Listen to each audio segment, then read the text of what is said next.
Guys, welcome back to my channel Supriya's live blog. তো তোমরা সবাই কেমন আছো? আশা করছি তোমরা সবাই খুব ভালো আছো, আর আমিও খুব ভালো আছি। তো আজকে আমরা ঘুরতে চলে এসেছি একটা জায়গাতে, এটা হচ্ছে কালীদিঘি পার্ক। তো জায়গাটা খুবই সুন্দর, দেখো এদিকে দিঘি আছে আর এদিকে অনেক গাছ। তো জায়গাটা দেখতে খুবই ভালো লাগছে, তো ভাবলাম সেটাই তোমাদের সঙ্গে শেয়ার করি। তো স্কিপ না করে গোটা ব্লগটা তোমরা দেখো, আশা করছি তোমাদের খুব ভালো লাগবে। কোন সাইডে? এদিকে যাবো। এই কালদিঘি পার্কটাতে মানে বাইরে গেটের মুখে টিকিট কাটতে হয়, আবার এখানে শিশু উদ্যান মানে এখানে আবার ভাগ আছে, তো এটাতে ঢুকতে গেলেও আবার টিকিট কাটতে হয়।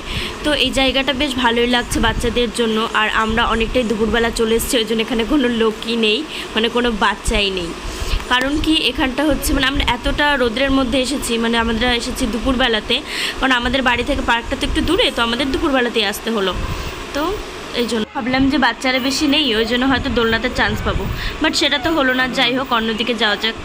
তো এখান থেকে এখন বেরিয়ে পড়লাম, এবার আসল জায়গাটা মানে দিঘির পাশে যাওয়া যাক, যেটার জন্য এটার নাম কালদিঘি। হ্যালো গাইস, তো তোমরা সবাই কেমন আছো? আশা করছি তোমরা সবাই খুব ভালো আছো, আর আমরা বেশ খুব ভালো আছি। তো আজকে চলে এলাম রায়গঞ্জের কালীদিঘি পার্কে। হ্যালো গাইস, তো আজকে আমরা চলে এসেছি গঙ্গারামপুর কালীদিঘি পার্কে। তো তোমরা ব্লগটি স্কিপ না করে সম্পূর্ণ ব্লগটি দেখো, আশা করছি তোমাদের খুব ভালো লাগবে। পার্কের এই জায়গাগুলো দেখতে খুব সুন্দর লাগছে। এই যে রাস্তাটা দেখতে পাচ্ছ, এখান দিয়ে টয় ট্রেন চলে, আর পুরো দিঘিটা জুড়ে গাছগুলো আছে, খুব ভালো লাগছে। কেন বলবো না? না না, আমি কোনো কথা বলবো না, আমি তোমার ব্লগটা দেখছি, তুমি বানাচ্ছ, দেখো বানাও। ও দারুণ। চারিপাশে পরিবেশটা খুব সুন্দর লাগছে।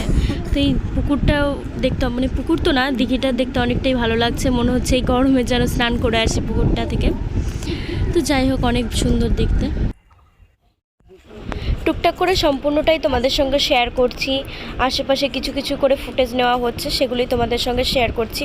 আর চারিপাশটা এতটা সুন্দর লাগছে দেখতে, আর কি বলবো, গাছগুলো আর দিঘিটা মিলিয়ে খুবই সুন্দর। এই দিঘিটার চারপাশে মোটামুটি হাঁটলে 4 কিলোমিটার মোটামুটি কভার হয়ে যাবে, তো খুব ভালো লাগে। অনেকটাই হাঁটলাম এই দিকে চারপাশ দিয়ে, এখন এই রোদ্রের মধ্যে প্রচণ্ডই ক্লান্ত লাগছে। দেখো ওর মুখটা কেমন করেছে, তো কিছু করার নেই, রোদ্রের মধ্যে এসেছি যখন ঘুরতে হচ্ছে, তো আর বেশিটা হাঁটবো না, কারণ আর পারছি না। তো ওই জন্য এই গাছের নিচে একটু বসলাম, তারপরে যাওয়া যাক, আবার কিছুটা দূরে যাই দেখি। তো এই যে সোজা যাচ্ছি, এটা দিয়ে ওই যে সামনে দেখো টয় ট্রেন রাখা আছে। তো জায়গাটা খুবই খুবই খুবই সুন্দর। দিঘিটা কিন্তু অনেক বড়, বিশাল বড়। দাঁড়াচ্ছ কেন? ল্যাম্পপোস্ট ওই যে টয় ট্রেনটা যদি চলে তাহলে খুব ভালো হয়। তো এখন আমরা টয় ট্রেনের এখানে চলে আসলাম, আর টয় ট্রেনে উঠে বসে পড়লাম।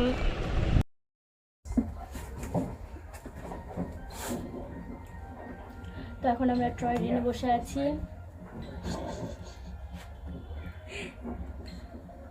একটা গান করো, একটা গান করো। কি গান? ওই যে শুনলে একটু আগে।